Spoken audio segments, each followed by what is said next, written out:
at Plymouth College of Art. This is the latest in our series of postgraduate guest lectures, and it gives me great pleasure today to welcome Dominic Shepard. Dominic, who's waving, is a painter. He teaches at Arts University Bournemouth, where he runs the MA in art, and he's an associate professor. He is represented by Charlie Smith in London, and some of you may already have been on Charlie Smith's website and looked at a selection of Dominic's work. He has work in the Saatchi collection, amongst others. He's a founder member of the Black Mirror Research Network. And I think, Dominic is going to talk about his painting, not me. And so I'm just going to say that this is figurative painting that is very much based around the landscape where Dominic lives, and in a forest in Dorset, and his perceptions of that landscape. And we will probably start thinking about ideas of esoteric landscape and spirit of place as we go along. So I'm going to shut up now and hand over to Dominic. Dominic, welcome, and thank you very much for being here. Great, well, thank you, and thank you very much for asking me, Judith, and Stephen and stuff. So it's a real pleasure. So what I'm going to do, I'm going to start presenting, and so a thumbs up when I've got it right. So, and allow, and there. Now I can't see anybody else, but can I? Is that there? Are we seeing? Yes. Good. Okay. So I'm going to start talking. I can't see anybody else. I'm afraid I can't see if anybody's asking any questions or anything. Dominic, they can put the questions in the chat, and then I'll kind of save them up for later and make sure they all get addressed. That's a good idea. Right. So what I'll do is I'm just going to talk through this. So I'm going to basically I reckon this took about 40 minutes, maybe. We'll see as it goes on and how much I start talking. So I'm going to introduce myself again, although Judith did a very good job. I'm Dominic Shepard. I work at the Arts University Bournemouth, where I'm Associate Professor of Fine Art, and I work within the graduate school primarily, but also within the undergraduates with the level sixes. And next year I'm starting an MA in painting. So that's that's going to start next year as award leader in painting. I went to Chelsea School of Art a long time ago in 1988, and then I did my MA there in 94 to 95, and I was, in London. And then that thing happened, sometimes in London, and I lived in the middle of Brixton, that children occurred with my partner, and we left, and we came here. And this was quite a huge break for me. Coming down from London, and I now live in this bit of Dorset woodland, very kind of ancient woodland, really. Oh, Dominic, you need to press the next slide. We haven't got the next slide. Sorry, it's moving here. Is it not moving for you? No. Right. Let me think of another way. I tell you what I did yesterday, Dominic, when this happened. So same thing happened to me yesterday. I just stopped presenting and did it again, and it was fine. Okay, that's what I'll do. Okay. Yeah. Sorry. That's okay. These things happen all the time. We're getting so used to this kind of learning how to kind of go through the labyrinth of this. Let's see where this goes. And I think also it helped when I hit present. It seemed to make it move forward. Right. That's it. So we got the first. And now, are you perfect? Yes, it's great. Yeah. So you see the trees? We can see the trees. Okay. What I'm going to do is I'm going to press the arrow actually on the slides. So where was that? So I moved down here to this woodland with my family, and it's very ancient woodland. It's part of a big estate, a feudal estate, owned by a certain gentleman who's the MP for South Dorset. I'm going to go into but it's a very interesting estate, which I will go into in a bit more actually about this as I go through this. I was thinking about how to do this talk, and I'm going to kind of, in a way, do it slightly chronologically, because I think there's kind of growth of some of the ideas and things like that, which start to make sense as I kind of reveal my kind of thinking. And when I first got down here, this was 2001, 2002, I moved to the woods. I made this painting. Called Piper at the Gates of Dawn, and it was one of those works you make, which is a kind of for oneself a kind of seminal painting. It was a huge change. I've been in London and I was doing these kind of I would call them kind of like fantastical works and things like that, but they were based in London, and this idea of maybe escape, but then I was living in this place. And this work that came about, this painting here, it kind of started to be making an amalgamation of all my ideas, I felt. It also got selected for a painting prize called John Moore's, based in Liverpool, which is a really quite, I was very, very pleased at the time. And then it won a prize. And that really changed my, for myself quite a lot, and a lot of the kind of way that I was viewed.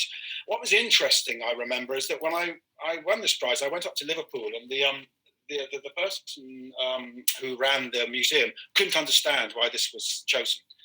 This is awful. They were like, this is just romantic nonsense. And I am a romantic. My painting is very much about the romantic. And I remember on my MA, I was making these kind of works similar to this, but sorry, this was the one that really changed it. And Sarah Kent, who was a critic at the time, came and looked at the work. She was a critic for Time Out, and looked at my work and said, fantasy, you can't paint fantasy. It's just... And when she said that, of course, like we all are, when somebody comes and critiques your work, I was like, I was like kind of woebegone. And then I suddenly thought, just a second, she said I can't do this. So actually, that's the very reason why I should be doing it. There was a kind of huge freedom at that moment for what I was doing. And I kind of, and I think that's that thing about sometimes knowing what your vision is and somehow trying to find it, and that confidence that came through my masters. I think my masters really helped in giving me that confidence. And it's interesting, you're at your masters and what it does, how you manage to analyze your own work and start to understand where you're standing. And also started to really study the area around me. This is going back to 2005. So these were, I'd go out and do observational drawings. These were probably about A1. So typically in that day and age before digital, I never kept any kind of records of sizes or anything of these things. And started to do these studies, kind of winter trees, and started to become aware of seasons and seasonal change. And this kind of very much this locale that I was in, this parkland. As I said, it's part of a feudal estate, but it's very cut off. It's their old shooting park, and it's got lakes and weirs and bridges, but it's all gone back to the wild. It's all very forgotten. So it's kind of changed state. Before it was a shooting park, it was a quarry, and before that it was farmland. So there's still kind of ancient hedgerows within the woods. So it's gone through this kind of cycle of changes. There's kind of this immense history that I feel like I'm sitting on in this land. And at the same time, this kind of this locality, I made these drawings. I was given a research fund to go to Blacktor Copse, which is in your neck of the woods, at the north of Dartmoor, which is this kind of primeval woodland up there. I actually went down with my my partner, or my wife, I'll say, who's very much was very much involved and still is in esoteric and magic and witchcraft. And we met. I'm going to say this. We met one of her witch friends down there who gave us some. I'm going to admit to this. She gave us some very special tea, and said, "Walk up and go to this wood." And we went up there and had a very profound experience. And then from that, I kind of made this research funding to go back to this wood in November. And I took a bivouac in a tent and kind of slept there and stayed there for kind of 3 or 4 days, making these drawings and crawling through this wood. It's like Wistman's wood, this ancient wood where it's just kind of never been cut down, where it's kind of, and it's very, these woods, they're very kind of local, they're very kind of cut off. It's as though they're nearly like a planet in space with the kind of wild moors, and then this little bit of kind of immense life stuck to this rock. And so, this was all this part of my starting to come to some kind of understanding. With my own practice, I very rarely kind of know what I'm doing in advance. I'm very much somebody who likes to think instinctively, who wants to work by intuition and ideas of revelation of ideas rather than knowing what I'm doing. I only feel if I made a good piece of work maybe when I don't know how I made it or where it came from. So I also started at this time, I've always been quite interested in kind of countercultures and ideas of this kind of alternative systems, alternative ways. I came from the kind of squat scene in Brixton, and mutoid waste and convoy and travellers and this other way of being very aware of its own destructiveness as well, of the kind of romanticism's destructiveness, the kind of, you know, the dearth of reason brings forth monsters. But this dichotomy, I always like this dichotomy, this kind of push-pull. So I also used my family. I started to use my daughter or something like this in these paintings. And so this bringing in of these countercultures, I look back on this painting now and it's got this kind of the smiley face of rave, it's got the A for anarchy, and then there's kind of occult mixtures and things like that. So I started, you know, the readings around it are kind of, as it goes through counterculture, and the readings of that, counterculture's mixtures with kind of the magical, this other way of being, this other way of seeing, the other way of kind of taking, this kind of alternative existences. And also folk and folklore, and which, of course, you know, the British Isles are very rich in folklore, and kind of interest in that. And I think that you might find Judith, the kind of Museum of British Witchcraft, and Simon Coston, who runs the Museum of British Folklore, but also just this kind of pulling on of these ideas, these traditions, these things that kind of people hold dear, and try to make, you know, making sense of one's existence, really, and starting to put on these into these like kind of small works that I was doing at the time. And as much as the kind of small works that I do, there were these very large paintings that I would make. There would be a kind of amalgamations of views and scenes, these kind of faces. I used to put a lot from album covers. I listen to a lot of music. I've got a very large vinyl collection, and that kind of whole way of immersing oneself in a period and a time.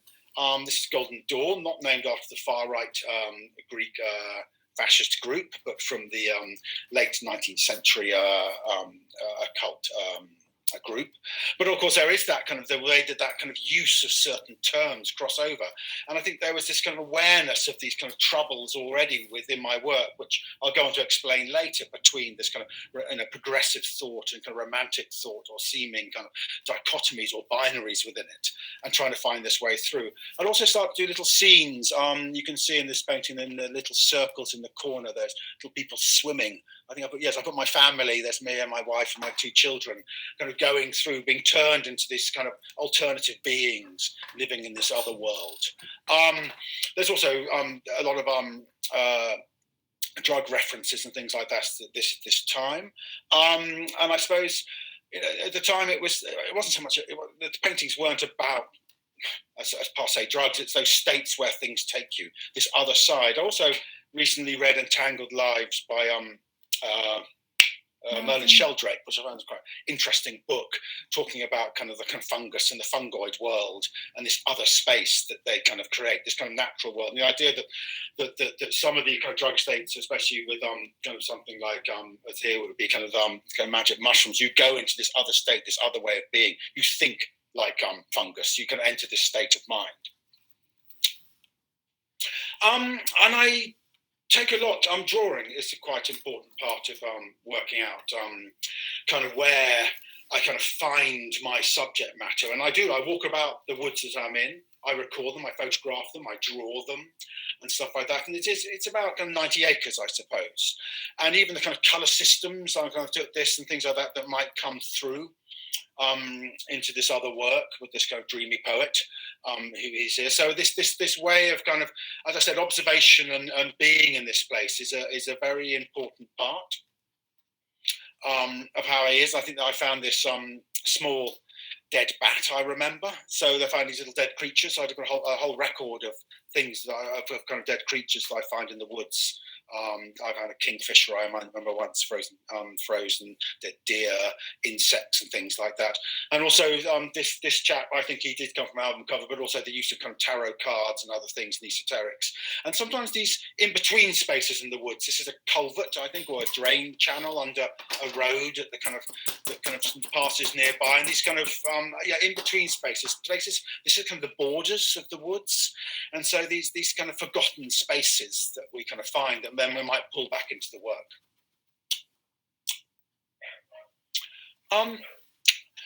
This is another large-scale piece. that I called New Jerusalem. And I think the other thing I started to get interested in this is 2012, is ideas of Britishness and Englishness. I think there's a little person in the kind of Union Jack waistcoat, and I made this big circle in this painting, and there's figures that are going upside down. So I don't have any details of this one. I do have some later, but there's figures upside down on ships. There's somebody on a horse. There's some people dragging wood. It starts to get very, very kind of thick and busy, these paintings of these scenes. And I was thinking of cyclical time and this kind of turning of the cycle of seasons that this was that this image was in. And also there's all this there's this little kind of, I think it was Drop City, this kind of hippie city in the kind of corner areas of this painting, with these kind of spaceships taking off. This idea that we're going to find some kind of other planet, some other place to be, kind of make a new Jerusalem. And this and I think, you know, there was a build up. I think I started to work with the students at that time, actually, and I do a kind of seminar called England's Dreaming, that I started around this period, with an interest in kind of folk and interest in stuff. I thought there was a kind of political vacuum, something wasn't being talked about, to do with nationhood and nationalism, my own kind of love of it and my own fears of it, which, again, I'm going to bring up later, but it started to kind of enter into the work, that understanding that something was happening, something seemed to be going through a kind of national psyche. And so this kind of well and this history, this is the well with these kind of faces in this kind of puddle that I'm seeing, and this kind of eye in the center with a face, and this an idea of this kind of history. These are all kind of distorted faces of musicians from kind of romantic music, going back to the kind of last kind of century and a half of kind of English music, from Vaughan Williams to the kind of incredible string band. This kind of British history of kind of mysticism through music. And so I started to kind of make this kind of well to look back on. Again, everything's distorting and going out of shape. This kind of, as though we're kind of looking into a kind of crystal ball, as though we're trying to kind of see or envision something within it, this kind of scrying glass. And I was doing these these were going into shows. And as I said, I want to talk about paintings more than that. But I was doing kind of, I think this was made for a show that was in Germany that was actually called Black Mirror at the time. We'll talk that later. And this idea of a black mirror and seeing something in it, seeing as a scrying glass, a black mirror.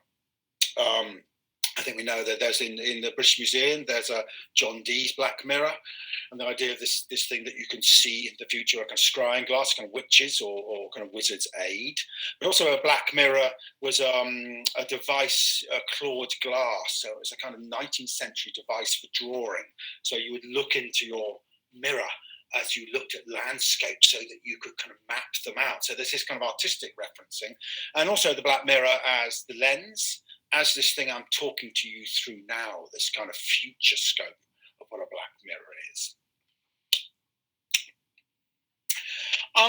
And also, this is 2013, my family, which is a very important part of my work, actually, and very important to me.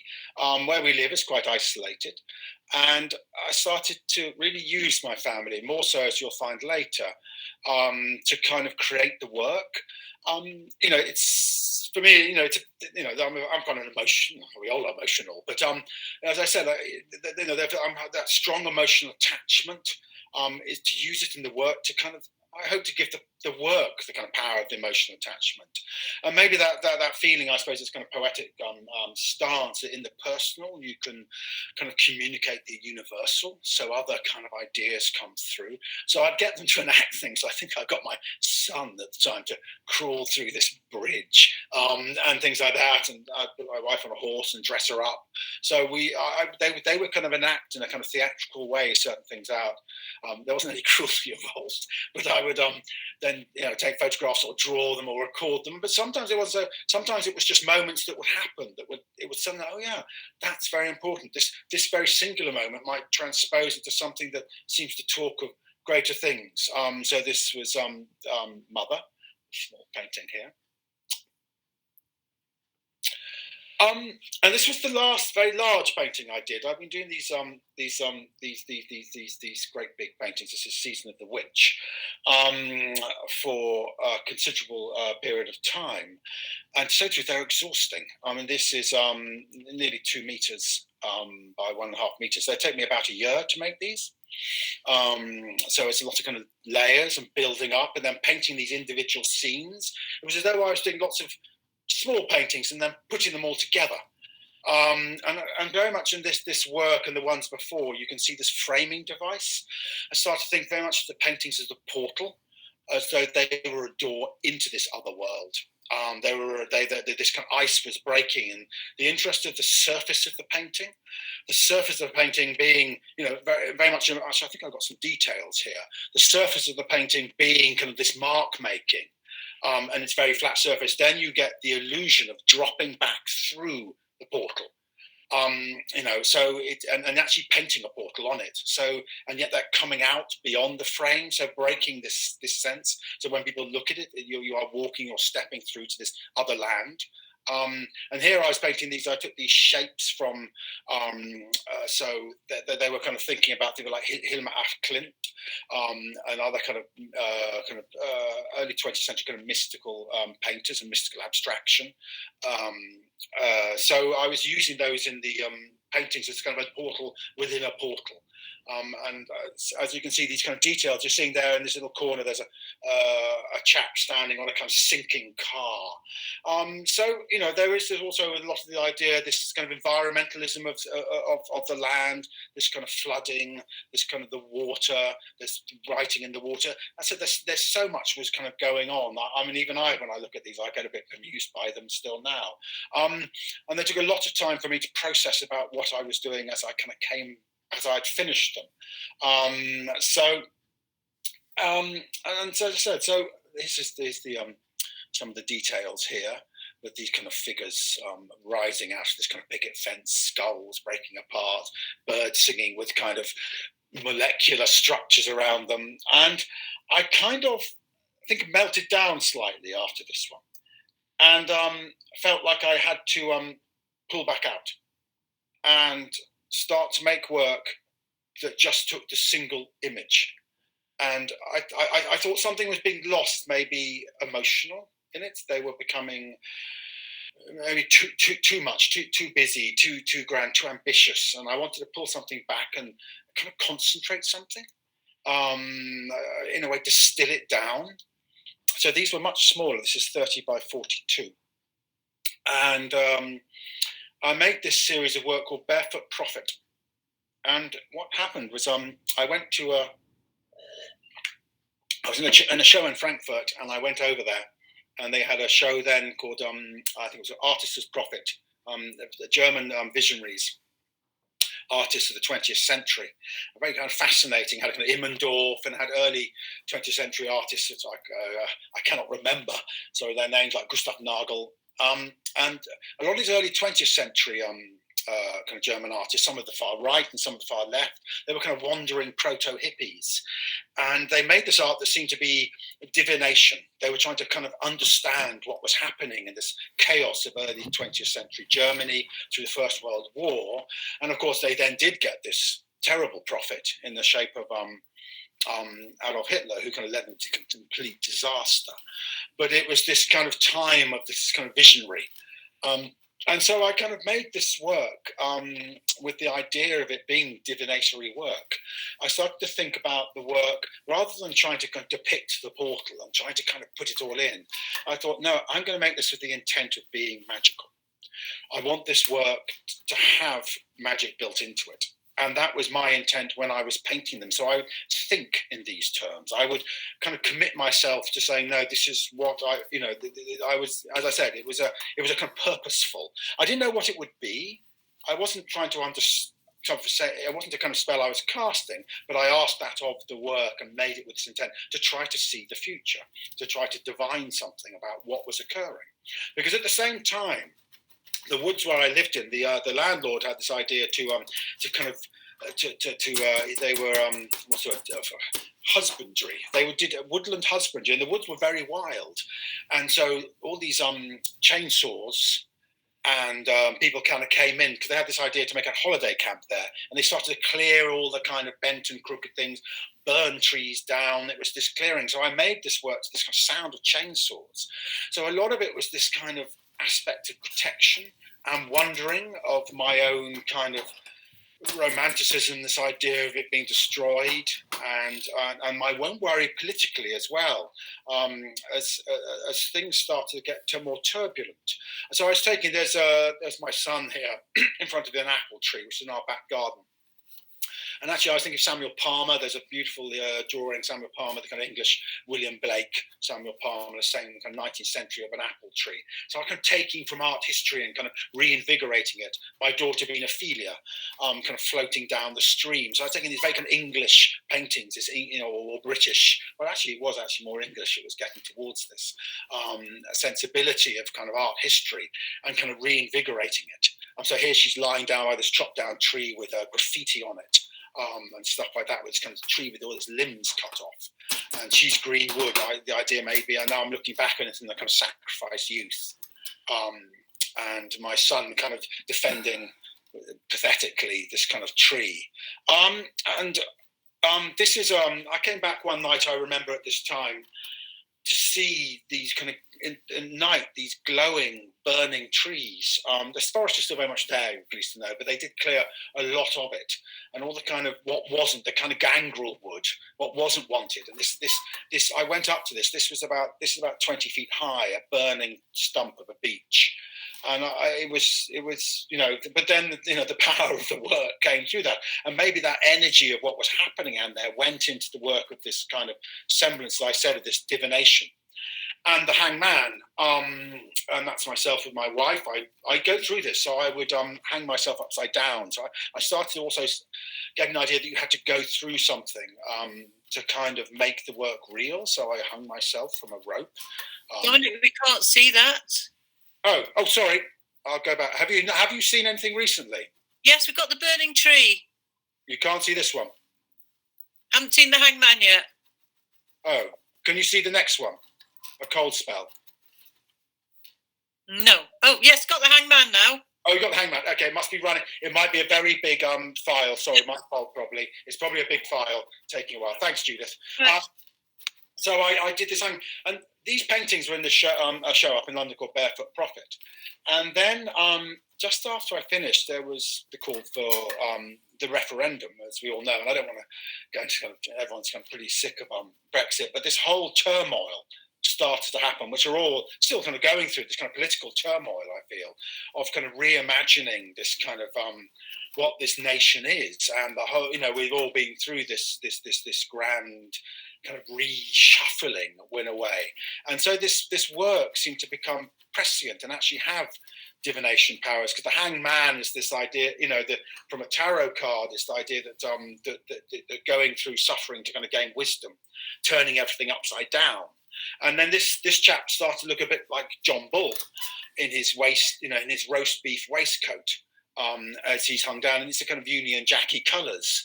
And suddenly, this Samuel Palmer with this defence of this apple tree, this blossoming apple tree, and the kind of sacrificed youth starts to have a kind of different meaning. Is it back onto the hangman yet, Judith? Because I'm hopping backwards and forwards here. Oh, sorry. I guess it's on the hangman. So I'm going to. Sorry, yes, you're on the hangman. Sorry, Thank you, Judith. So I kind of started to see the work in a kind of very different way as what I'm doing. So it went on to the next show that I did that was called Old England, which I took the title from a song by the Waterboys from one of their albums called Old England.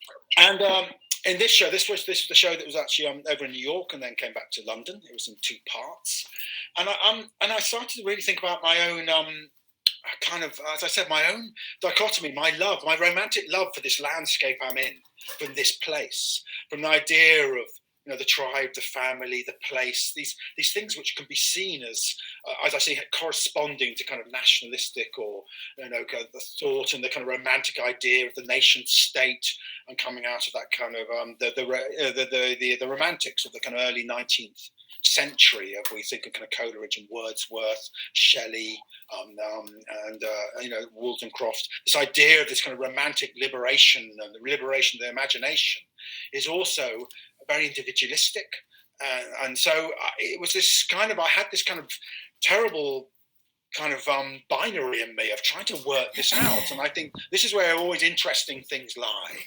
It's not the answers, it's in these questions that we have to ask ourselves, and that's where kind of really strong work comes from, and kind of it's always that questioning. I'm always trying to find the kind of question, and I think that's because I certainly have no answers. And so I started to make this work about Old England, pulling a lot on myth, pulling a lot on this landscape, pulling a lot, and here I am swimming in the middle of winter in this very, very, very cold stream. So, and then turning myself into a kind of child, and so this kind of chilly stream, but this dawn that's kind of coming up. And so again, enacting these things out and stripping myself down, this has got a kind of a labyrinth on its back, an Albion, and kind of reaching for something, a kind of upside down figure, kind of a Narcissus. So trying to kind of work out what was going on around me. As I said, I'm very isolated in my woods, but very kind of aware at the same time of the political and other kind of ramifications that were happening around me. And again, taking from stuff. This is Harvest. It's a very small little painting, but taking this from I'm going to say this came from a Stranglers album cover. I take things unashamedly from where I kind of wish them to be. So, and that was kind of Old England. And actually, I'm fairly kind of exhausted by the time I got to this. There was I was in America in New York as well when this show was on. It was when Donald Trump had just been elected, and New York was having kind of near riot stage.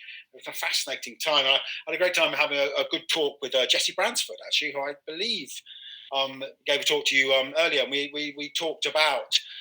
Because Jesse was very worried about some of his friends who were interested in the magical and the occult having, and the kind of the right, and then and these ideas that sometimes when you mention the occult and these things like that, people say, oh yes, Nazism or something like that, and this idea that it might be used by the right. So we had this really fascinating conversation in New York during this kind of this show about these kind of causes and how the politics and magic and how they kind of cross over, and magic and love. Actually, we talked about magic, and it's a really interesting conversation. It was a long time ago, but trying to kind of to redefine or find some way through these questions that we were both asking of ourselves. And then I'm going to go a little bit more in depth into this next exhibition called Downstream. And this was in 2019, so we're kind of pulling up to date now. With this, there's me talking to Professor Gavin Parkinson. He wrote something for it, so I'm going to read that out in a moment. And with this, I actually kind of nearly had to kind of step back from it all. And there's a stream and the lakes, as I said, near. Oh, sorry, I'm going to go to that in a moment. Near where I live, they run past the cottage, and I was interested in this stream and going to its source and walking it down and walking it through how it crossed across the land, and trying to, and I've always been fascinated by water and the surfaces of water.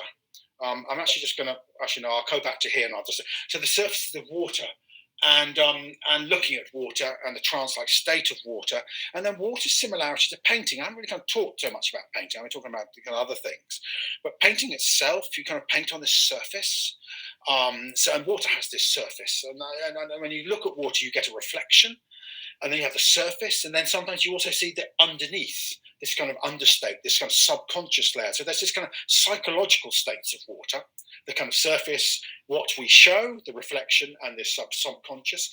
And there's also, like painting, with this kind of under meaning of the painting, the surface of the paint, the actual stuff itself, and then what the audience will bring, the kind of cultural referencing that we bring when we look at artworks or painting. And so I was very interested in that, with this idea, and then actually walking this river, swimming in the river, my family swimming in the river, and kind of enacting out with it.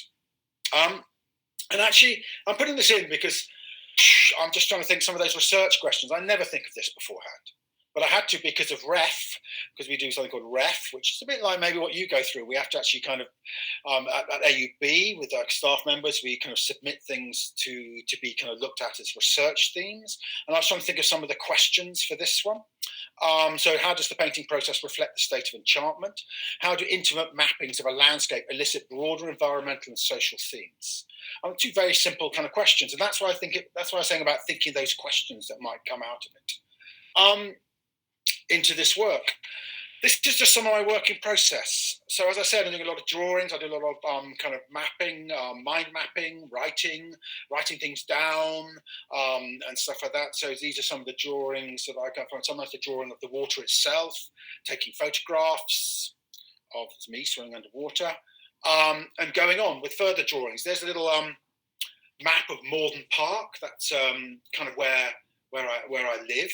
So I'm just in the Morden Park cottage. You can see the little lakes there in the map, and so that shows this kind of. So I went to the actual right the way from the spring head down, and these are some of the photographs that I've taken that I've made work from. So it becomes a kind of whole project that kind of goes through. It's about a year and a half, 2 years towards one of these shows of kind of working and kind of feeling my way forwards and starting to kind of gain understanding as I'm working through it. And as I said, a lot of the time I'm not really knowing what I'm always doing. It's an intuition of working my way forward, what feels right, and kind of things step into place, and then reflecting upon it, thinking about it, understanding kind of slowly as things occur. And a lot of times, sometimes revelation, it might be at night.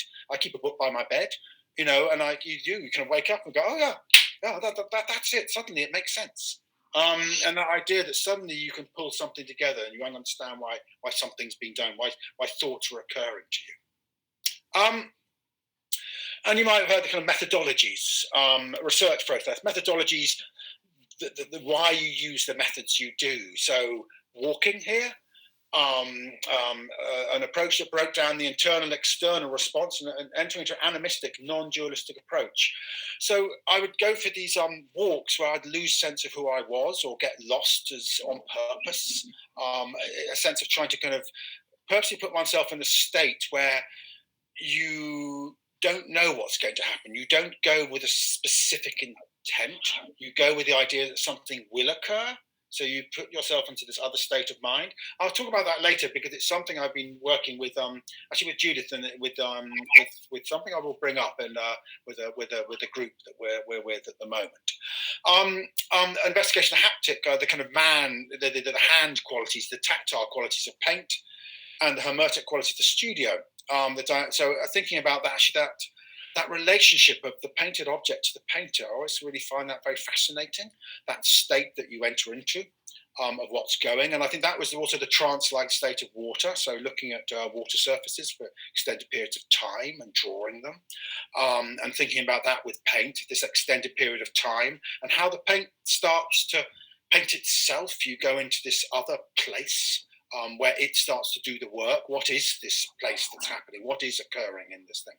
The reading of text and ongoing dialogue with people and talking and that thing, a sense of kind of, that's research, bringing in other ideas, understanding things, starting to kind of get into a kind of richer understanding of what is actually occurring within your work and pulling out to other people.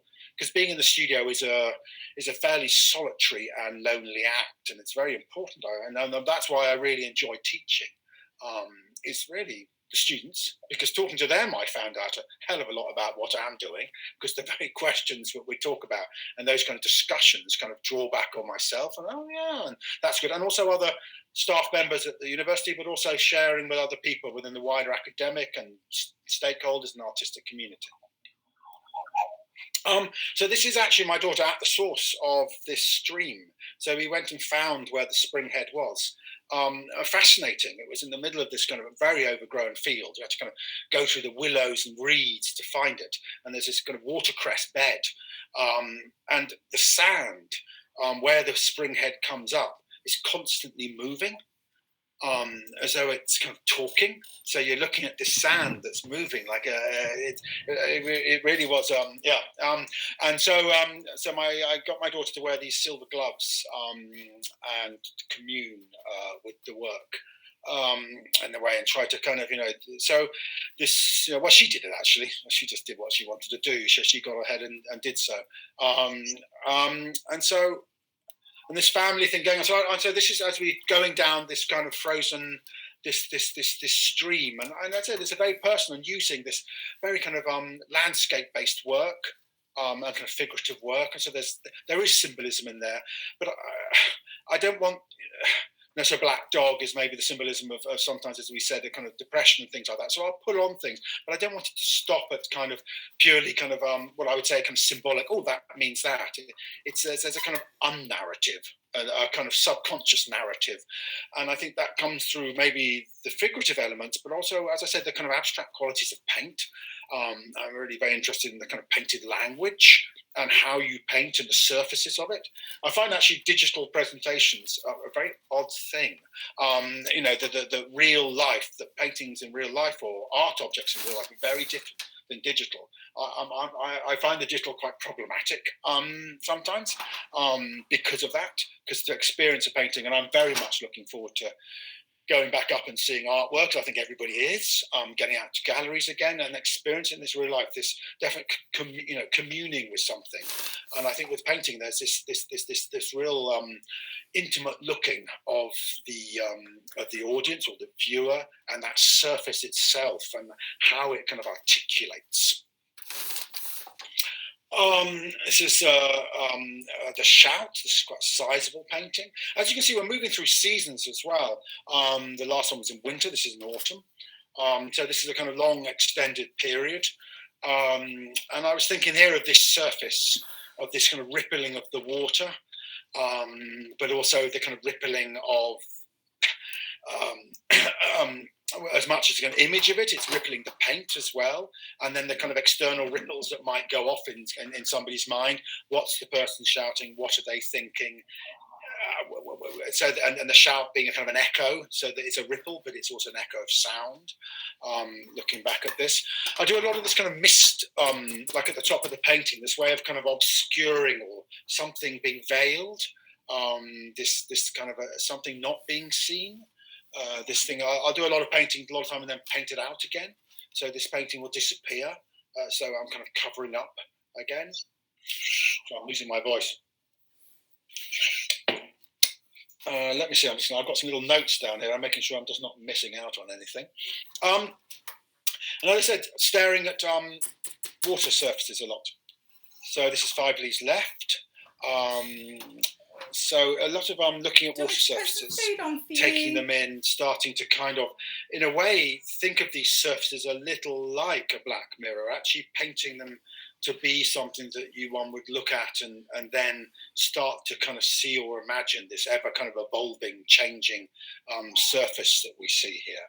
And I think I'm just going to read a little bit. Gavin, this is there was a small catalogue which went with this, and I had 2 essays, one by Gavin Parkinson, who's a professor at the Courtauld, one by Tim Russell, who actually I think lives in Dartmoor, who's a very good friend, called Water's Polyphonic Song. Gavin Parkinson wrote an essay called Between the Viaducts of Your Dream. I think you'll see there's a lot of song reference here. 5 Leagues Left is Nick Drake album, and Between the Viaducts of Your Dreams come from Van Morrison's Astral Weeks. And Miranda Peake, so we also, Miranda Peake is a poet, wrote a poem which is called How Some Perfumes Smell of the 90s, which is very good. So that went to the catalogue. But I'm just going to read this out. I think there's another, oh no, I'll go into that later. I'm just looking at this one. In all, and this is Gavin Parkinson's words. In all of these cases, water seems to be taking on meanings of origin and rebirth, healing and precognition. Among the inferences allowed by the work, then, is a diagnosis of and prognosis for our disenchanted modernity, our divided societies and our failed politics. Shepard's new paintings immerse us in a medium where, consciously or unconsciously, the questions stirred remain the profound. Where do we come from? What are we? Where are we going? They were never more urgent. And that's a very nice, way. But I think what's interesting there, he's talking about kind of wider themes, this very kind of personal work. Because we talked a lot about this personal, this finding this very personal thing and trying to make kind of universal things that go beyond. These are some drawings I made at the time that were actually for a talk that I gave at a conference in America at the International Society for the Study of Surrealism that I went to with Judith, and gave a talk about location. And I made these drawings in a stream, so they were listening to the stream drawings. They were trying to kind of hear the kind of stream or the voices of it. So kind of automatic drawing in a way, using mud and pencil to draw at the same time, putting my ear into the water, and then kind of scratching, not being able to see what was going on, and then dipping them into the mud. And so I think you can kind of see the kind of inferences of what's going on between how I kind of paint sometimes is to kind of just let it go and start to kind of understand that kind of way of the brush not really knowing where it's going, that kind of state of entering into this other place where things start to occur. And so that kind of goes on to these kind of larger scale works. This is downstream. This is my wife kind of swimming along through this kind of this absolutely blissful summer we had, but floating downstream. This was the spot where she that was taken when it was all dug up about 6 months later. So it's that constant awareness, I think, of things being momentary, things being always at the point of being taken away. Like an et in Arcadia ego. In Arcadia live I, well, death, but also the end of things, the turning of things, the kind of things kind of ever changing. That's a very kind of bad photograph out of travellers. Of this kind of, again, a kind of larger scale work of people both kind of swimming under and over water.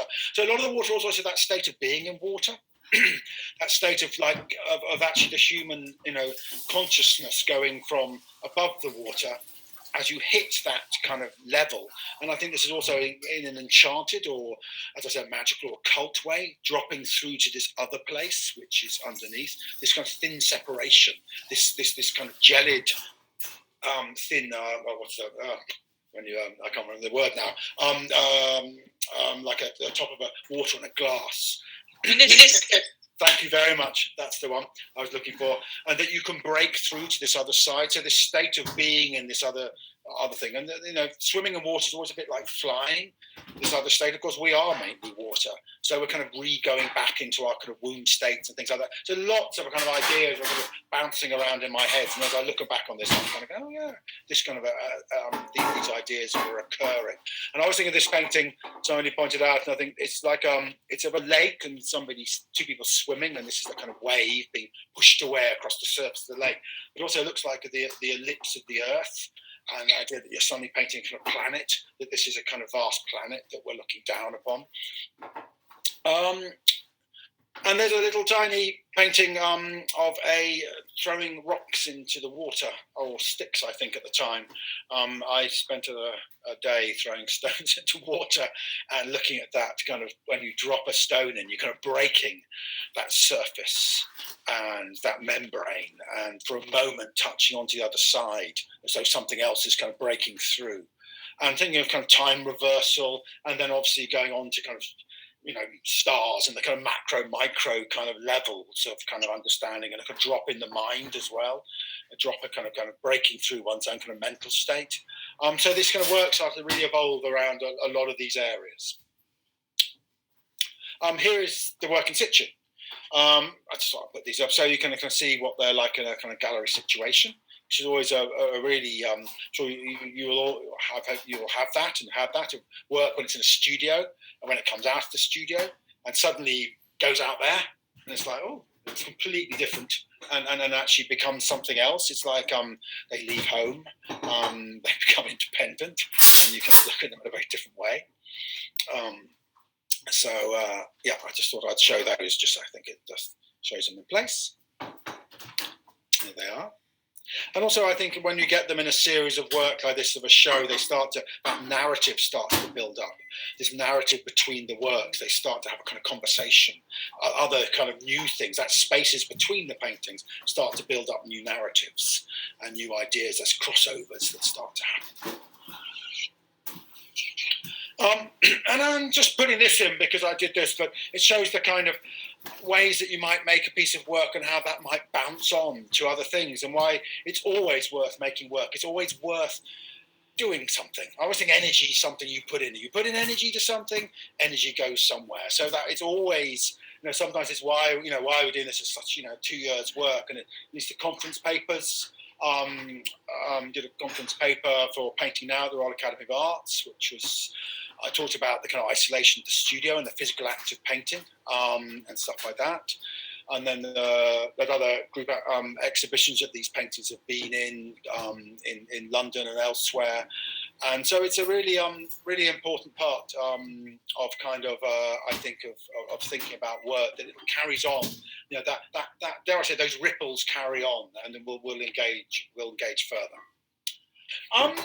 And now I'm going to just talk a little bit about the last year, because we've all been in this place for the last year, and suddenly here we are, these shows and all these things I've been talking about. How do one deal when that stopped? And it's I think a really interesting thing, because I'm one of these people. I'm not full time. I'm a fractional post. I work as a teacher, so I have this artistic practice, very much, which some of it I'm going to say is commercial. I sell work. I'm very pleased to do that, and it's part of my identity of who I am.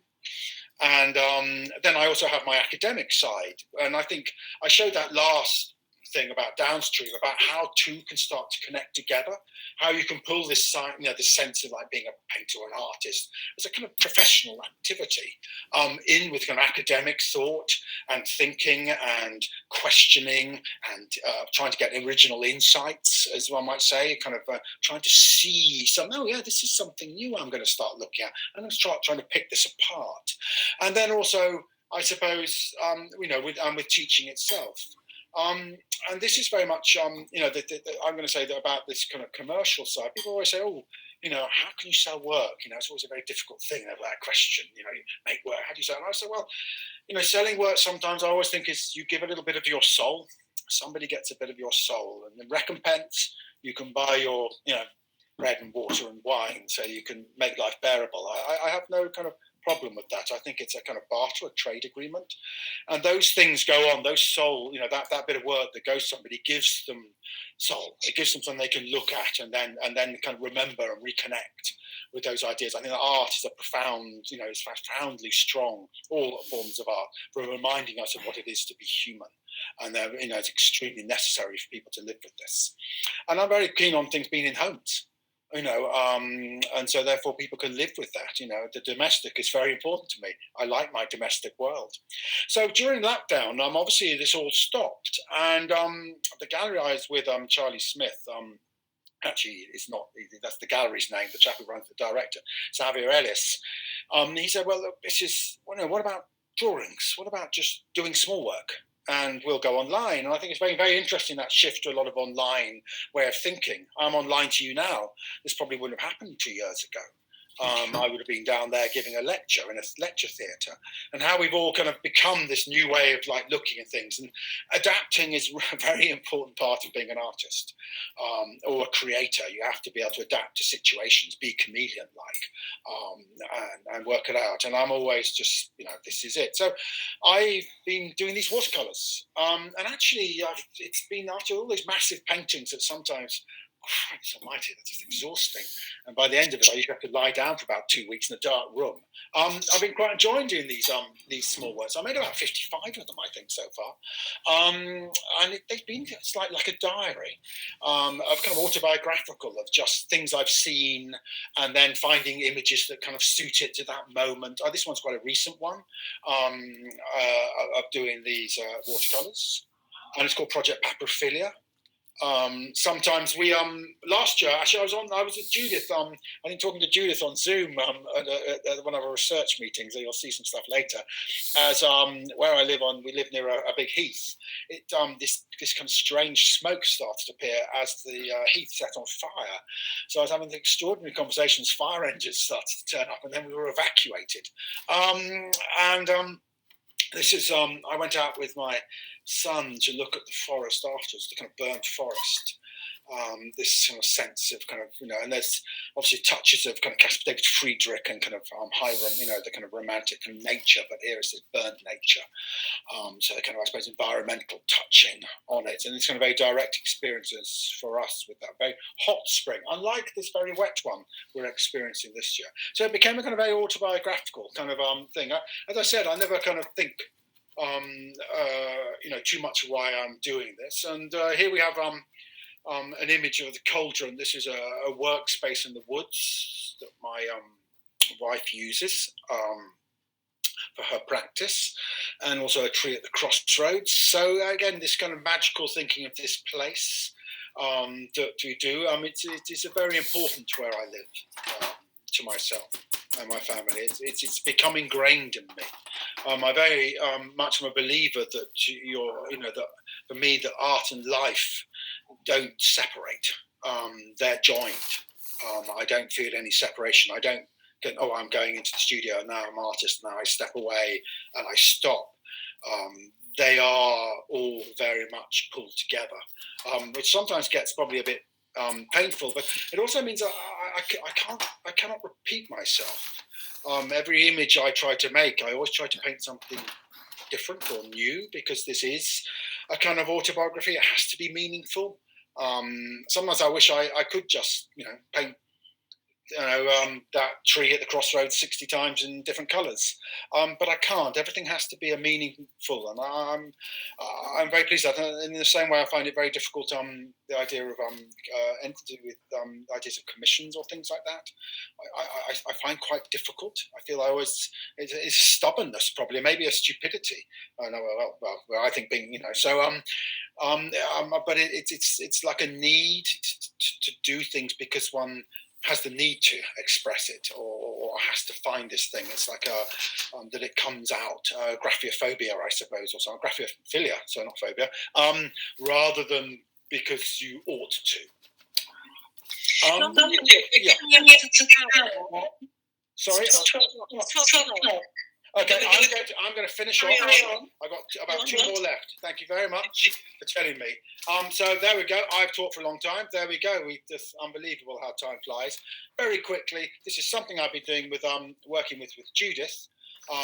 Just recently with a group I'm sure, I hope that Judith told you about this, I'm sure you will know, called ISEU, the Inner Space Exploration Unit. And I really enjoy doing this. This is a sigil made by the group called Evie Salmon, who created this sigil for me for safe passage. And she sent it to me, and that's the time I was coming back from France last time in lockdown. And when she sent it, I took it as she meant it as in the physical way, that I got back from France and had been isolated and hadn't got COVID or anything like that. And she said, no, I meant it in the spirit, in an occult way, that when you go on, a journey and kind of things like that. So I kind of felt that this kind of joined the two together. So I did this walk around the woods, using the sigil as the kind of map to my walk. Again, it's this kind of walk of potential where I don't know what is going to happen. So these are the things that occurred to me on my walk. I wore a key around my neck, it's my back door key, and then came upon this kind of tarpaulin in the woods, a burst balloon. This is going to be coming out as a Gazetta, which will be coming out soon and be released, and so you'll be able to see more and experience more of it later. But as you read it, you will find I eventually came upon a cone of maggots. You will be able to read about it, but it was a strange journey. So the sigil led me the way. So on that note about that, because I think we've got done an hour, I'm going to I think that's it. So thank you very much indeed. I'm going to end the show there because I think we want some time for questions. And I'm going to just come out of presenting. Great. Done. Thank you. Sorry about carrying on for so long. That's absolutely no problem. Thank you very much. We've had a lot of very positive comments, especially about water. Good. And things about the nature of painting themselves. We have one question, but the person who's asked it has left, so has to go and repark their car. So I'm going to just ask, as she's not here, is there anyone else would like to either comment or ask Dominic a question? Just wave your hand at me and switch your mic on and go, really. Any takers? Stunned in silence. Oh, no, I have got on a bit, sorry. Well, I was really interested in the work she saw at the end, showed at the end, which, of course, apart from the ICU one, I hadn't seen. And when the small watercolour paintings of the trees were the air in those paintings seemed really like the water. You were handling it in a really similar way, and I just wondered how that worked. Okay, yeah. Well, I think that's quite nice because I think, as you said, kind of watercolor by winning its name about being water. I mean, watercolor is quite unusual stuff. So it has that kind of tradition of being about a slightly amateur art form, use of watercolor. But of course, and that's and also it's kind of very kind of amateur British kind of people go. But it's a really because you're always working the wrong way round, and also it'll do what it wants to do. A certain degree that water will do what it wants to do. So I use oil pastel as resist, so it kind of pushes it back. So you never know what you're going to get. And I always, I talk about that with painting. A lot of the time, there's kind of tension in it. When you make work which might be digital, there's always the idea that you can undo. You can go, I don't like that bit, I'm going to rechange it, or something like that. The thing about painting a lot of the time, which something I like about, is the tension is that when you do something, you can't undo it. And with watercolor, you certainly can't undo it. It's like that's it. It's fixed. And I think there's this great tension in there. This kind of moment that has to be captured. Which I've been really working with that. Which then is coming onto the oil painting. I started painting an oil painting again. Of trying to kind of capture that kind of momentary thing of not overthinking something. I don't think that really answered your question, Judith. But well, it sort of does in a way. And I'm also going to ask the question for Angela, who had to go. She was talking about. You talked about individualism and things that were very personal and subjective, and she wanted to address how do you feel that relates to our wider relationship with the environment and our impact on it. So the personal and how does that connect with the wider environmental concern, which is obviously very much there in the work. Yeah, well, I think that sometimes comes down to those ideas of the wider environment about the kind of individualism. Is that actually, of course, I suppose, as it is us who are having to respond to this idea of our kind of wider environment and how we treat it. And I'm that kind of, and when I talk about that kind of re-enchantment and things like that, I think our relationship with nature, if you're enchanted by something, you look after it, you love it, you want to look after it. If you're disenchanted, you will just use it. And I think that response is something that has to come from within there. And I think that's why it's quite important as individuals to find that response, to find that re-enchantment, and to understand it on quite a deep level sometimes. I mean, water's lovely, but of course you can drown in it. And there's nature, that re-enchantment of nature it's not just... I suppose what I'm trying to say is not just the fluffy or lovely things. It's also nature as something which you can disappear as I said. That whole that whole way of it can be quite cool. It can be quite. It doesn't. But actually, what I'm trying to get at is that it's still within that. There's the element of being enchanted, understanding that we're not separate. So I think that also goes for dualism. I'm not a great believer that our minds, or we stop at our minds. That our body, to be embodied, is important. But also, if I look at a tree, to a certain degree, I therefore become the tree in a certain way, and the tree becomes me. But it's a different, and then that goes into time and understanding of time. And I think that's an interesting thing about water and river, and this river, the beginning and the end is, where does the stream start and where does it stop, and where is actually the beginning and where is the end, and is it the other way round? That we're going to go. So lots of ideas. You can never swim in the same stream twice. So you start to kind of enter into lots of ideas, which is to do with this kind of re-enchantment. But I think re-enchantment is a kind of great word, but also sometimes they're wrong, because it seems to think I'm being enchanted, e.g. it's rather nice and lovely, and that's not always what I'm trying to get at. So. Stephen's got his hand raised. Yes, sorry, I've just apologised to the person I'm going to be slightly late for. Dominic, what an amazing talk. Thank you so much. I've got a question just really resonating in my head. There's an exactitude, a technical exactitude and proficiency in the painting, which is amazing to see. Thank you for sharing that. And I really would love to hear the kind of, you talked about these sort of states and planes and dimensional portals. So there's a really incredible imaginative approach to painting, which, and I'm trying not to say it, and I'm asking the question, that maybe bellies or challenges the exactitude of your process.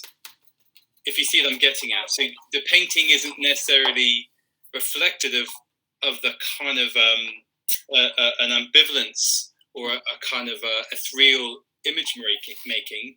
These feel like captured, crystallized moments of something that's quite multi-layered and dynamic. And I'm just so fascinating at the exactitude of the painting and the content and what you're proposing in the subject. Does that make sense? Yeah, I think that's a really I think I can see what you're saying, because I can't bear photorealism. Okay, so that's actually sorry, anyone who's a photorealist there, because it becomes a kind of photorealism. I have problems with it because I feel it dies. Something dies in there, and I don't want. And I fight.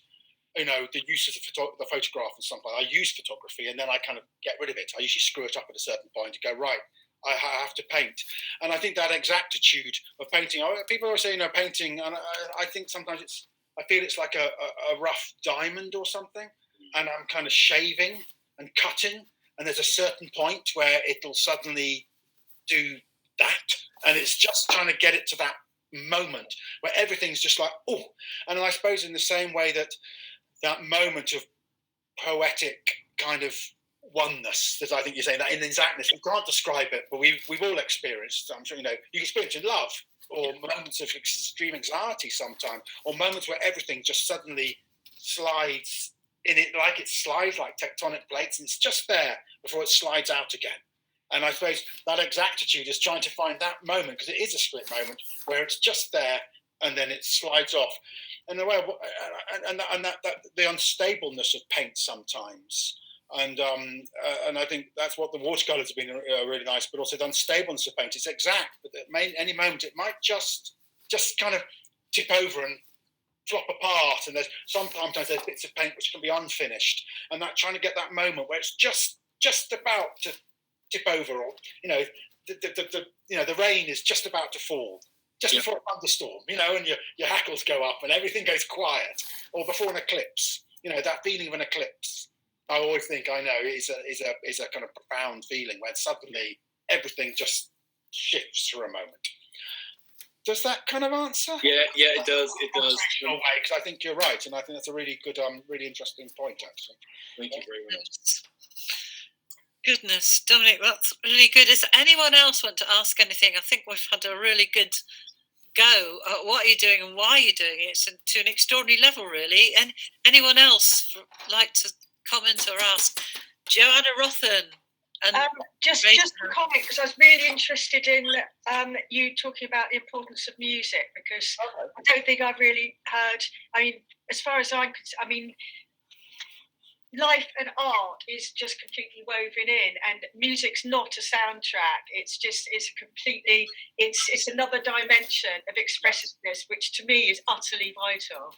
And I don't use music to paint to, but it's a thing. It's a presence that kind of stays in my head, especially when I'm listening to a particular type of music. It's already in my head. I don't need to, and then I'll replay it. But that was so interesting to hear you, and you use it in your work as well. Yeah. I mean, I listen to music when I'm painting, but sometimes I forget. But I'll sometimes just have the same. I listen to old records, I'll play it again and again because I can't be bothered to turn it over. So I'll just go on all day, the same one, and it becomes a bit of a kind of mantra. I'm just going to go through it, and it's just a way. I kind of took that for granted, but I do the same thing. It's a methodology in the end. It's, sometimes these things they're just ways of finding one's way of being able to forget. I mean, Philip Guston always said, when you going into the studio, and I'm somebody who is a studio-based worker when I paint, you go into the studio, you have to forget your work, you have to forget your life troubles, you have to forget your family, your money, your this, your that, and only when you've forgotten everything, because then you really start to kind of make something. And I think it's, that way of trying to enter this other space, this odd relationship with what you're making. And as you said, mushrooms are good for that as well. They are, but I don't go. That was a kind of confessional, but we will understand that place. It's interesting that you're using them to treat. It is just trying to find that place. Yeah. Kind of transformative. The kind of That's. Yeah. So and these mushrooms do that, but there's other ways of being there to find that space, that opening, this way of seeing the world. Kind of. It's as though you just do that. Yeah. Yeah. Thank you very much. Yeah. Lots of thank yous in the chat from lots of people, Dominic. Thank you. And I'm sorry I went on for an hour. You should have told me at 40 minutes and said, "Oh, Dominic," I would have sped up. Well, I'm not sure I have any idea how to stop you when you're talking. Thank you on behalf of everyone. Thank you very much for giving me the time to talk about my work. A great insight, and everyone is adding thank yous in the chat. So thank you everyone for being here. Thank you, Stephen, for organising, and most of all, thank you, Dominic, for sharing your work with us.